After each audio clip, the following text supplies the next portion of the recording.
Hello दोस्तों, welcome to study 24/7। आशा करता हूँ आप सब लोग सही होंगे, सुरक्षित होंगे। तो आज हम बात करने वाले हैं आसियान के बारे में। What is ASEAN? कुछ इंपॉर्टेंट फैक्ट्स जो है हम आसियान के बारे में आज आपको शेयर करेंगे और बताएंगे कि कौन कौन सी कंट्रीज जो हैं आसियान की मेंबर्स हैं और क्या क्या मीटिंग्स जो है इसकी इस बार हुई हैं, क्या क्या इनके एजेंडा रहे हैं। आगे बढ़ने से पहले हमारे चैनल को सब्सक्राइब कर लें, बेल आइकन को दबा दें ताकि कोई भी नोटिफिकेशन आपको मिलती रहे टाइम टू टाइम। तो चलिए शुरू करते हैं आसियान के बारे में। What is ASEAN? आसियान क्या है दोस्तों? तो the association of South East Asian nation is a regional organisation, यानी कि दक्षिण पूर्व एशियान राष्ट्रों का संगठन जो है एक आसियान संगठन है। ये दक्षिण पूर्व जो देश हैं दोस्तों, उन्होंने मिलके एक संगठन तैयार कर रखा है अपना, जो आसियान के नाम से जो है विकसित है। अब बात करते हैं ये विकसित कब हुआ। 1967 में आर्थिक विकास और सामाजिक प्रगति के और सांस्कृतिक विकास और तेजी लाने के लिए दक्षिण पूर्व एशिया में शांति और सुरक्षा को बढ़ावा देने के लिए जो है इन कंट्रीज ने 1967 में जो है इसको विकसित किया। Indonesia, Malaysia, Philippines, Singapore, Thailand के सरकारों के द्वारा जो है इसको स्थापित किया गया था। ये 5 कंट्रीज जो हैं जो स्टार्टिंग में इनकी मीटिंग हुई थी और इन्होंने जो है आसियान को स्थापित किया था। अब ये स्थापित कब किया गया था? ये किया गया था दोस्तों 1967 में थाईलैंड के बैंकॉक में जो है 1967 में थाईलैंड बैंकॉक में जो है इसको स्थापित किया गया था। इसका जो है मोटो क्या था, इसका प्रिंसिपल क्या था? इसका प्रिंसिपल था वन विजन, वन आइडेंटिटी और वन कम्युनिटी। एक समुदाय और एक जो है आइडेंटिटी के नाम से जो है इन्होंने इसको विकसित किया था, वन विजन, आइडेंटिटी और कम्युनिटी के। और 8 अगस्त को जो है हम इसको आसियान डे के रूप में मनाते हैं दोस्तों। अब बात करते हैं इसका हेडक्वार्टर जो है वो है इंडोनेशिया के जकार्ता में जो इसका हेडक्वार्टर है। अब मैं आपको बता रहा था कि आर्थिक विकास, सामाजिक प्रगति और सांस्कृतिक विकास को बढ़ावा देने के लिए जो है शांति सुरक्षा को बढ़ावा देने के लिए इन्होंने जो है इन 5 कंट्रीज ने मिलके आसियान की उत्पत्ति की थी। तो ये है आसियान का लोगो, आप यहाँ पे फोटो में देख सकते हैं। इस तरह से जो है इसका लोगो तैयार किया गया है। अब बात करते हैं आसियान की कंट्रीज के बारे में। तो टोटल जो है आसियान की आबादी जो है 10 कंट्रीज की 650 मिलियन है, जो इसकी आबादी है 650 मिलियन जो है। और इसकी जो जीडीपी है वो है 2.8 ट्रिलियन। इन 10 देशों की मिला के जो है लगभग 650 मिलियन 650 मिलियन जो है इसकी आबादी है। इतनी इसमें जो है संख्या है। और इसकी 2.8 ट्रिलियन जो है डॉलर जो है वो है इसकी जीडीपी। यानी कि हम बात करें तो मोटा मोटा लगभग अगर देखा जाए तो 650 मिलियन यानी कि इंडिया के आधी, अकेली इंडिया की जो है इसके डबल आबादी होगी। और जो इसकी जीडीपी है वो लगभग इंडिया के बराबर है। यानी कि ये 10 देश एक तरफ और इंडिया एक तरफ, इतनी आबादी कम है इनकी और जीडीपी जो है इनकी इक्वल है लगभग। अब इसके मेंबर्स कौन कौन सी कंट्रीज हैं जो हैं वो हैं ये 10 कंट्रीज आप देख सकते हैं। यहाँ पे 10 कंट्रीज के मैप भी हैं। वो है Thailand, Vietnam, Cambodia, Singapore, Laos, Indonesia, Myanmar, Malaysia, Brunei और फिलीपींस। इंडिया जो है इसका मेंबर नहीं है दोस्तों। जैसा कि मैंने आपको बताया था पहले ही कि ये साउथ ईस्ट यानी कि दक्षिण पूर्व जो है साउथ ईस्ट जो है कंट्रीज, उनका जो है ये मेंबर है। अब इंडिया जो है साउथ में आता है, साउथ ईस्ट में नहीं। तो इंडिया के जो राइट साइड में जो कंट्रीज हैं ये उनका एक ग्रुप है, इसमें इंडिया जो है मेंबर नहीं है दोस्तों।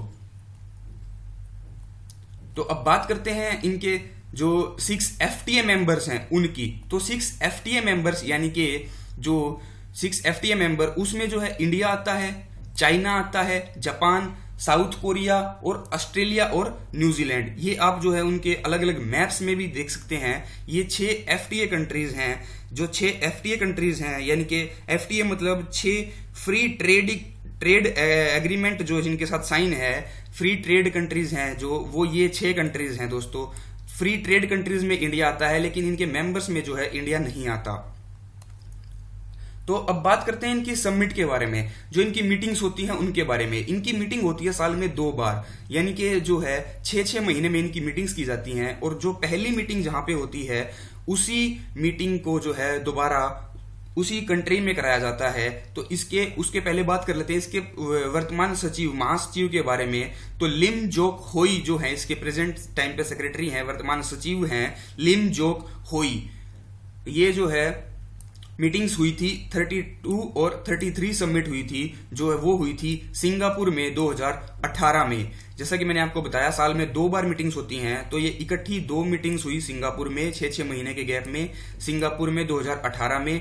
उसके बाद हुई 34 और 35 हुई बैंकॉक में, थाईलैंड में 2019 में। उसके बाद हुई दोस्तों जो वो हुई थी 36 और 37 मीटिंग जो हुई थी वो हुई थी हनोई में, वियतनाम में। जो है ये वीडियो कॉन्फ्रेंसिंग के जरिए की गई थी 2020 की जो ये मीटिंग है। बिकॉज ऑफ कोविड-19 फिजिकली रूप से वहां पे कोई प्रेजेंट नहीं हो सकता था, बॉर्डर्स सील थे सभी कंट्रीज के। इस वजह से जो है 36 और 37 मीटिंग जो हुई है हनोई में, वियतनाम में, वो वीडियो कॉन्फ्रेंसिंग के जरिए हुई है दोस्तों।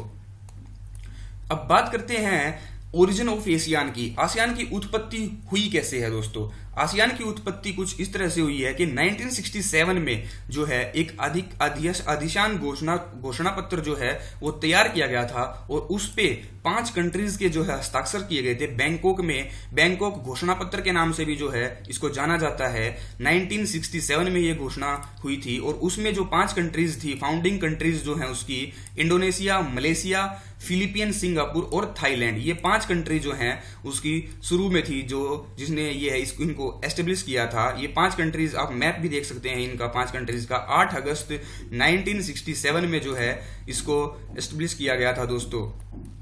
अब बात करते हैं अदर कंट्रीज के बारे में। तो जो इसके बाद जो है नई 5 कंट्रीज और ऐड करी गई थी दोस्तों। ये 5 कंट्रीज तो पहले जो है इसकी शुरू में ऐड थी, उसके बाद 5 कंट्री और ऐड की गई। वो कब की गई? तो वो की गई थी 1990 के दशक में, यानी कि 1975 में वियतनाम युद्ध के अंत में जो है वियतनाम को ऐड किया गया 1975 में युद्ध के अंत में, और 1991 में शीत युद्ध के बाद जो है ऐड किया गया। बदलती परिस्थितियों के कारण इनकी जो है इनकी जो है सदस्यता जो है दुगनी की कर दी गई थी दोस्तों। अब ये कौन कौन सी कंट्रीज जो ऐड की गई थी? वो ऐड की गई थी जो है 1984 में छठा सदस्य बना था वियतनाम, और 1995 में जो बना था वो बना था लाओस और म्यांमार, और उसके बाद 1997 में जो बना था दोस्तों कंबोडिया, और जो है कंबोडिया जो है इसका सदस्य बना था 1999 में दोस्तों। तो ये 5 कंट्रीज और नई ऐड करी गई थी जो है बाद में, तो टोटल जो है 10 कंट्रीज इसकी हो गई थी। In 1976 ASEAN had its first meeting in Bali, Indonesia, whose agenda was peace and cooperation. यानी कि 1976 में जो है इसकी पहली मीटिंग हुई थी दोस्तों बाली में, इंडोनेशिया में, और उसका जो एजेंडा था वो था शांति और सहयोग बनाए रखना। पहली मीटिंग 1976 में हुई थी, ये आपको याद रखना है, ये इंपॉर्टेंट है एग्जाम पॉइंट ऑफ व्यू से। 1976 में, और ये मीटिंग हुई थी बाली में, इंडोनेशिया में, जिसका एजेंडा था पीस और सहयोग, शांति और सहयोग बनाए रखना। तो अब बात करते हैं इसके 3 स्तंभ के बारे में। आसियान समुदाय में 3 स्तंभ जो हैं शामिल हैं, वो हैं एशियन पॉलिटिकल सिक्योरिटी कम्युनिटी, और सेकंड है एशियन इकोनॉमिक कम्युनिटी यानी कि आसियान आर्थिक समुदाय, और एशियन सोशियो कल्चर कम्युनिटी यानी कि आसियान सामाजिक सांस्कृतिक समुदाय। जो है ये इसके 3 मेन पिलर हैं, इसके 3 स्तंभ हैं। ये इनकी कुछ इस प्रकार से मीटिंग्स होती हैं दोस्तों। ये फोटोज आपको जो है साफ साफ नजर आ रहे होंगे स्क्रीन पे।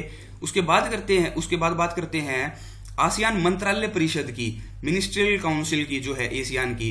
वो हैं शिखर सम्मेलन के दौरान, शिखर सम्मेलन के जो है समर्थन देने के लिए 4 महत्वपूर्ण मंत्रालय जो है इसके स्थापित किए गए हैं। अब वो 4 महत्वपूर्ण मंत्रालय दोस्तों कौन कौन से हैं? वो हैं आसियान समन्वय परिषद यानी कि एशियन कोऑर्डिनेशन काउंसिल ACC, और Asian political security community council यानी कि आसियान राजनीतिक सुरक्षा समुदाय परिषद, और बात है अगली तो वो है एशियन इकोनॉमिक कम्युनिटी काउंसिल यानी कि आसियान आर्थिक समुदाय की।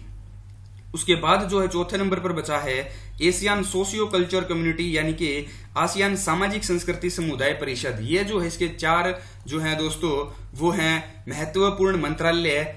ये चारों के चारों मैंने आपको बता दिए हैं। अब बात करते हैं इसके शिखर सम्मेलन एजेंडा के बारे में। अभी जो हाल ही में एजेंडा हुआ है इसका, मैं आपको बता रहा था कोविड-19 की वजह से जो है वो हुआ था वीडियो कॉन्फ्रेंसिंग के जरिए, और उसमें क्या था, एक तो इसका जो है एजेंडा था वो था कोविड-19 को लेकर। सबसे बड़ा एजेंडा तो कोविड-19 का ही होगा, क्योंकि अभी हाल ही में पूरी दुनिया में कोरोना वायरस जो फैला हुआ है, तो इनका एजेंडा कोविड-19 को लेकर था। यानी कि शिखर सम्मेलन में किसी भी अगर इसमें से कंट्री को चिकित्सा आपूर्ति के लिए जरूरत है तो उसके लिए इन्होंने एक रिजर्व कोर्स बनाया है जो है चिकित्सा आपूर्ति के लिए, मेडिसिन के लिए। और सेकंड जो है महामारी से निपटने के लिए अप्रैल में इन्होंने एक मीटिंग बुलाई गई थी। विशेष आसियान बैठक आपातकालीन निधि के पर सहमत होने में जो है वो विफल रही क्योंकि सारी कंट्रीज जो है इसमें शामिल नहीं हो पाई थी। और इसका इंपॉर्टेंट पॉइंट क्या है दोस्तों, दूसरा, इसने स्वास्थ्य आपात स्थिति में मामलों में महामारी प्रतिक्रिया के आसियान मानक प्रतिक्रियाओं का निर्माण भी जो है निर्णय लिया है। यानी कि महामारी में अब जो महामारी फैली हुई है इसकी प्रतिक्रिया में जो है निर्णय लिया है कि किसी भी कंट्री को अगर कोई भी नीड होगी मेडिसिन की तो ये जो है सारी कंट्रीज मिलके एक दूसरे की हेल्प करेंगे। और सेकंड एजेंडा जो है इनका जो है आसियान मीटिंग का जो रहा था इस बार का, वो था दोस्तों साउथ चाइना सी को लेकर। ये इनका बहुत बड़ा एजेंडा रहा था इस बार का, साउथ चाइना सी। यानी कि चीन अधिकांश संसाधन संपत्ति दक्षिण चीन सागर पर अपना दावा करता है। यानी कि साउथ चाइना सी है जो उस पर अपना दावा करता है, उस पर छोटे छोटे आइलैंड्स है उन पर दावा करता है। लेकिन वियतनाम, फिलीपींस, मलेशिया और ताइवान भी इन पर जो है अपना दावा पेश करते हैं कि ये आइलैंड्स जो हैं उनमें से कुछ उनके भी आइलैंड्स हैं। तो ये एक इंपॉर्टेंट एजेंडा रहा था इस बार की मीटिंग का। वियतनाम ने जो है चीन पर अपने ट्रोलर डुबोने का भी आरोप लगाया था।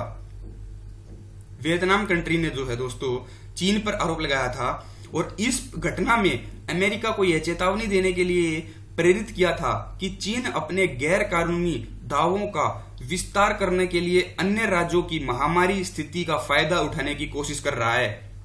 यानी कि चीन जो है दूसरी कंट्रीज का जो है फायदा उठाने की कोशिश कर रहा है कोविड-19 के दौरान, महामारी के दौरान। अब संयुक्त राष्ट्र अमेरिका जो है दक्षिण चीन सागर से किसी भी क्षेत्र के लिए एक दावेदार नहीं कर सकता। तो वियतनाम और फिलीपींस दोनों के द्वारा नए प्रशासित जिलों के निर्माण के एक तरफा घोषणा के बाद चीन ने एक साथ विरोध दर्ज किया है। यानी कि वियतनाम और फिलीपींस, इन दो कंट्रीज ने तो जो है दोस्तों उन आइलैंड्स पे अपने नए जिलों का निर्माण करने की भी घोषणा कर दी है। तो इस पर जो है चीन ने प्रतिक्रिया जताई है कि वो आइलैंड्स जो है साउथ चाइना सी में वो चाइना के हैं, वो चाइना के अंडर में हैं। जबकि वियतनाम और फिलीपींस बता रहे हैं कि वो उनके अंडर में हैं, उनमें से कुछ आइलैंड्स उनके अंडर में हैं, जिस पर उन्होंने अपने नए जिले तक का निर्माण करने की जो है घोषणा कर दी है दोस्तों। तो ये एक मोस्ट इंपोर्टेंट एजेंडा रहा था इस बार की मीटिंग का। इसके अलावा जो है अप्रैल में चीन ने आधिकारिक रूप से 80 द्वीपों और अन्य भौगोलिक विशेषताओं को विवादित जल में नामित किया है, जिसके लिए वियतनाम और फिलीपींस ने भी अपने दावे पेश किए हैं। 80 द्वीपों पर जो है चाइना ने दावे पेश किए हैं कि वो उनके हैं, जिसके ऊपर जो है वियतनाम और फिलीपींस ने भी अपने दावे पेश किए हैं कि वो सारे के सारे जो हैं वो चाइना के अंडर में नहीं है, वो उनमें से कुछ आइलैंड्स जो हैं वियतनाम और फिलीपींस के भी अंडर में आते हैं। तो शिखर सम्मेलन पार्टियों के अंतरराष्ट्रीय कानूनों के तहत जो है तनाव से बचने और जिम्मेदारी का पालन करने का भी आह्वान किया है। तो जैसा कि मैंने आपको बताया, इस मीटिंग का जो है मेन एजेंडा ये रहा था इस बार की मीटिंग का कि एक तो जो है साउथ चाइना सी हो गया, दूसरा हो गया इस बार का कोविड-19 के से बचने के लिए और जो है मेडिसिन को जो है उपलब्ध कराने के लिए सभी कंट्रीज को जो है, और थर्ड जो तीसरा जो था वो था इकोनॉमी जो है हमारी वीक जाने लग रही है इन जो है 10 के 10 देशों की, उसको कैसे उभारा जाए, उसके लिए जो है इनका एजेंडा रहा है। तो मैंने आपको बताया कि कौन कौन सी कंट्रीज जो है इसमें शामिल हैं, 10 कंट्रीज कौन कौन सी हैं, पहले 5 कंट्रीज कौन सी थी और इसका कब जो है स्थापना की गई थी, उसके बाद जो इसकी मीटिंग्स हुई वो कब कहां पे हुई, और इसकी लास्ट मीटिंग जो है अभी हुई थी हनोई में वियतनाम में, और जो है उसका मोटो क्या रहा था। ये 3 जो है मोटो उसके मेन थे, मैंने आपको बताया। उम्मीद करता हूं दोस्तों आपको वीडियो पसंद आई होगी। ज्यादा से ज्यादा वीडियो को लाइक करें, हमारे चैनल को शेयर करें और सब्सक्राइब करना ना भूलें। Thank you so much for watching. ऐसी ही वीडियोस देखने के लिए हमारे चैनल से जुड़े रहिए और जो है डेली करंट अफेयर्स की वीडियो भी हम आपके लिए लेकर आते हैं हर रोज सुबह, उसको भी जो है आप लोग डेली मॉर्निंग में देखा कीजिए। Thank you so much for